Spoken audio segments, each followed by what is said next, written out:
Et bonjour à tous, j'espère que vous allez bien. Aujourd'hui, je voulais vous faire une vidéo sur le diaphragme et le rapport entre crise d'angoisse et diaphragme. Alors, ce que je vais vous expliquer dans cette vidéo, c'est pas uniquement applicable aux crises d'angoisse, c'est applicable à tout ce qui va être perturbation émotionnelle, tout ce qui est choc émotionnel, etc., etc. Alors, on va revenir à la base. Ce qui se passe en fait par exemple, quand on fait des crises d'angoisse, on a tendance à vivre des émotions, de la peur, de l'angoisse, du stress, qui va avoir tendance petit à petit à bloquer notre respiration, avoir un impact sur le volume de notre respiration. Et ce qui fait que petit à petit, alors au départ ça commence toujours par là, hein, on a un choc émotionnel par exemple, et ça va nous faire un impact au niveau du plexus solaire. Et tout ça, petit à petit, le fait que la respiration soit moins ample, qu'on ait une respiration qui devienne plus superficielle, va avoir un impact sur le diaphragme. Alors le diaphragme, pour rappeler, c'est un muscle qui fait une espèce de... C'est comme un parachute, qui fait tout ça là, qui vient au-dessus, et qui fait une espèce vraiment de parachute comme ça, après on peut le voir comme ça, et derrière, qui se rattache aux côtes à l'arrière. Et ce diaphragme, quand on subit des traumas émotionnels, des chocs émotionnels, ce diaphragme, il va tendance à être de moins en moins sollicité, et on va le dire peut-être de plus en plus être congestionné. Et le problème, c'est que ce diaphragme, il faut savoir qu'il n'a pas qu'un rôle pour la respiration, il a aussi un rôle qui est très important de massage de tout ce qui est viscère, tout ce qui est estomac, tout ce qui se situe à cet endroit-là. Et du coup, quand vous allez subir un choc émotionnel, que ça va se répéter et que vous n'allez pas pouvoir sortir de votre spirale, votre diaphragme il va de moins en moins fort sans boulot, vous allez de moins en moins bien respirer, de vous sentir de plus en plus tendu, donc votre diaphragme il va se sentir il va être de plus en plus crispé, vos viscères, tout votre système digestif va être de plus en plus perturbé, et ça va créer une spirale dans le sens de vous sentir de moins en moins bien à l'intérieur de vous-même. Alors, ce que je vais vous expliquer là, j'ai envie de vous proposer 3 exercices qui vont vous aider à retrouver la flexibilité, la souplesse de votre diaphragme.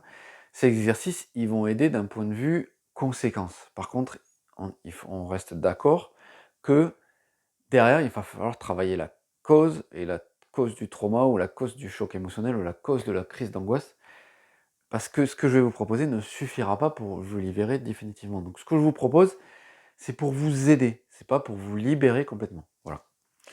Donc revenons à ce diaphragme. Ce diaphragme, quand on subit un choc émotionnel, va avoir tendance, comme je vous l'ai dit, à se bloquer, à se congestionner. Le premier exercice que j'ai envie de vous conseiller, c'est un exercice de massage du diaphragme. Cet exercice de massage du diaphragme, vous allez devoir le faire obligatoirement en respiration, sur l'expiration, parce que si vous, en fait, le diaphragme il passe juste là sous les côtes. Vous avez les côtes qui sont juste là, donc là vous avez toutes les côtes et vous arrivez à l'endroit où il y a ce creux là.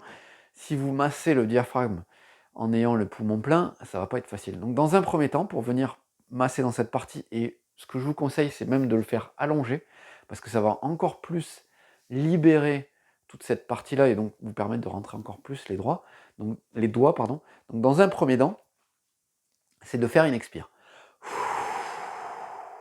Et sur cette expire là, et faites-le allongé, c'est encore mieux, vous allez pouvoir venir vous masser juste les points d'approche du diaphragme, juste en venant avec vos doigts là, dessous.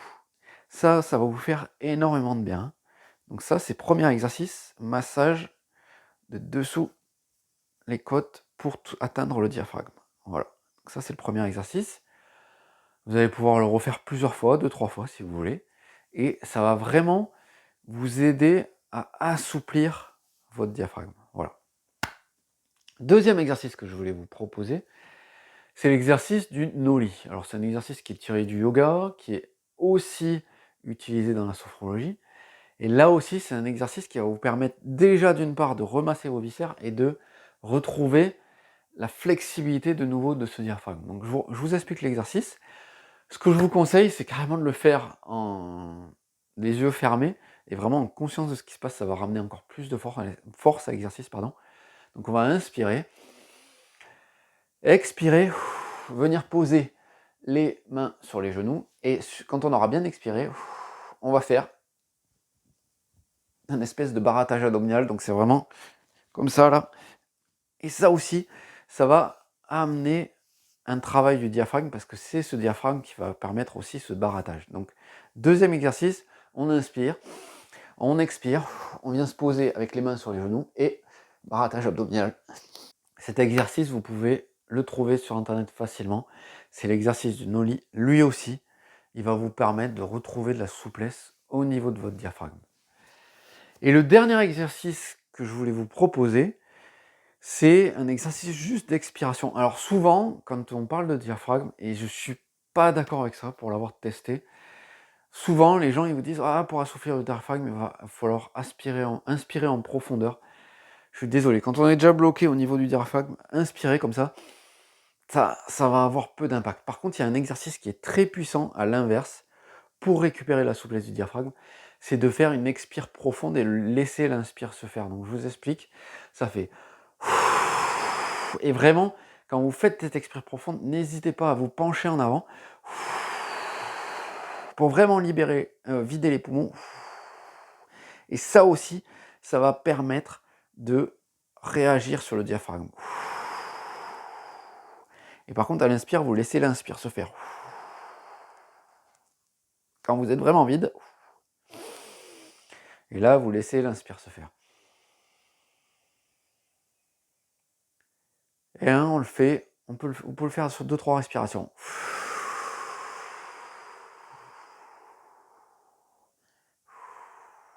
Vous pouvez même combiner avec le massage. Et quand vous n'en pouvez plus, hop, vous laissez l'inspire se faire. Voilà, c'est encore un exercice qui va pouvoir vous aider à retrouver cette souplesse au niveau du diaphragme. 3 exercices très utiles. Déjà, si vous faites ça, ce sera déjà cool. Mais voilà, quand vous faites des crises d'angoisse ou toute autre émotion, n'oubliez pas que tout se passe dans un premier temps au niveau du plexus solaire. Quand on est en émotion très connecté mental, on oublie l'impact que tout ça peut avoir sur notre corps, et notamment cette partie-là qui se retrouve très perturbée, et ces exercices vont vous ramener un peu de souplesse, vous réancrer ici maintenant, et c'est ce que je voulais vous partager aujourd'hui. Et je voulais aussi vous partager un super livre sur la respiration. Alors c'est plus technique, c'est vraiment si ça vous intéresse, découvrir un petit peu au niveau respiration, comment ça marche, les exercices, il y a plein d'exercices là-dedans pour ramener de la souplesse, il est vraiment super bien fait. Voilà, si vraiment vous avez envie de fouiller, alors si c'est juste vous avez envie de fouiller, d'être un peu curieux, laissez tomber parce qu'il est, il est quand même presque à 30 €.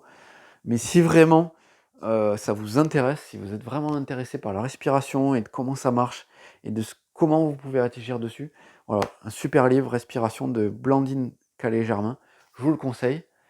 Et ben voilà, c'est ce que je voulais vous partager aujourd'hui, ces 3 exercices que vous pouvez refaire à volonté. Et si vous voulez fouiller un peu, Respiration de Blandine Calais-Germain. Voilà, j'espère que ça pourra vous aider cette vidéo, et puis je vous souhaite une bonne journée, je vous dis à bientôt.